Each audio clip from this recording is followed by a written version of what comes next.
Punong-puno na ako. Punong-puno na ako sa'yo. Porkit ba babae, andun yung simpatya? Maling-mali kayo. Bakit?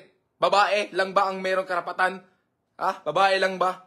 Yan naman mahirap sa relasyon eh. Pag yung babae, pag nagrelasyon, naghiwalayan, lalaki agad yung mali. Eh ngayon, malalaman niyo kung sino yung mali talaga. Yun. Punong-puno na ako. Punong-puno na ako sa'yo.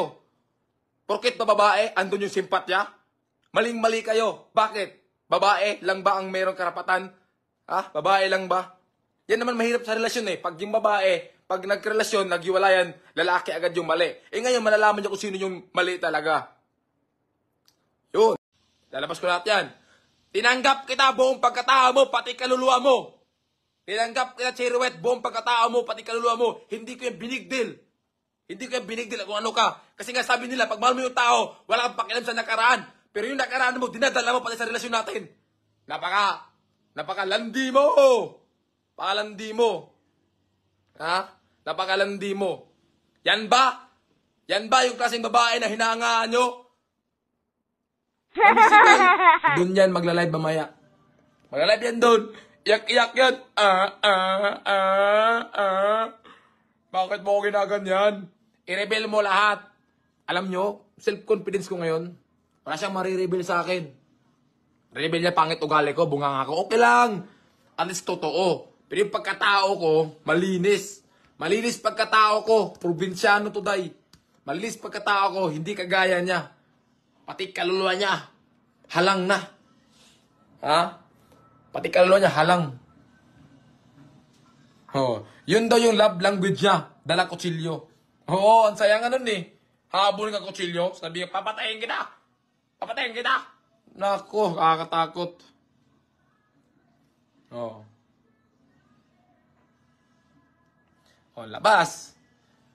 Mamaya, antayin nyo yung salita niya. Doon naman kayo. Kaya namin dahil sa kanya. Dahil ayaw niya mag-send ng proof na sino kasama niya lalaki. Kasi may nagsasabi sa akin na kasama niya lalaki. Ayaw niya mag-send. Napakasimple lang ng request ng partner mo. Mag-send ng proof.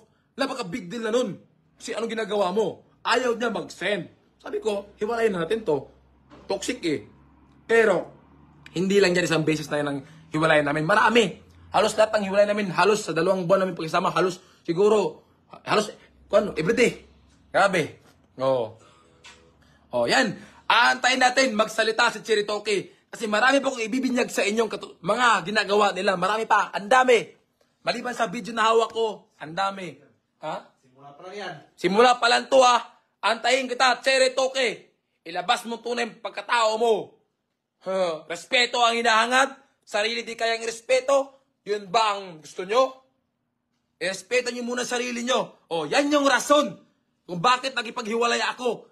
Kasi napakalaswan yung pagkababae. Yan yung rason. Oo. Yan yung rason talaga. Oo, ha?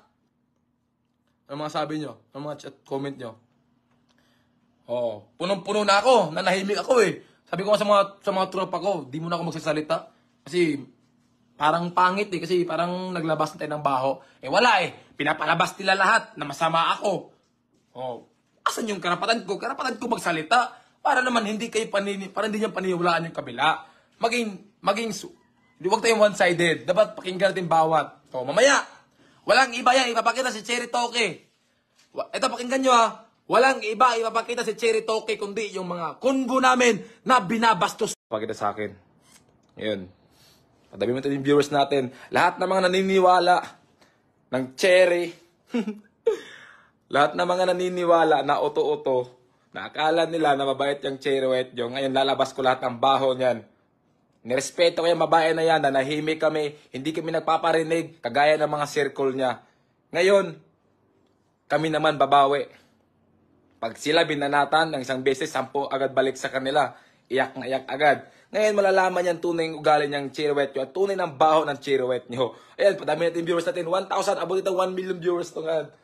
Let's go. Akin na yung cellphone. Handa mo lang cellphone natin, ebidensya. Hawak ko dito ngayon lahat ng ebidensya. Dito ako nag-live sa account ko kasi ayaw ko pasokan ng toxic yung page ko. Nanahimik ako. Puro sila parinig. Puro sila palinis. Kung ano sila. Ngayon, karapatan ko magsalita. Di na ako takot kung anong malalaman nyo sa akin. Oo, malalaman nyo sa akin, pangit bunganga ko. Totoo yan. Deserve din na ipangit yung bunganga. Kaya padamin mo natin yung viewers natin. Ngayon, malalaman to, trending to sa buong Pilipinas ngayon. Ngayon, labas lahat ng baho mo. Oo, lalabas yan ngayon. Lalabas yan ngayon. Manood ka sa live ko. Manood ka sa live ko. Manginit ka sa upuan mo ngayon. Eh, wala pang hilapos ha. Kakagising ko lang talaga, as in.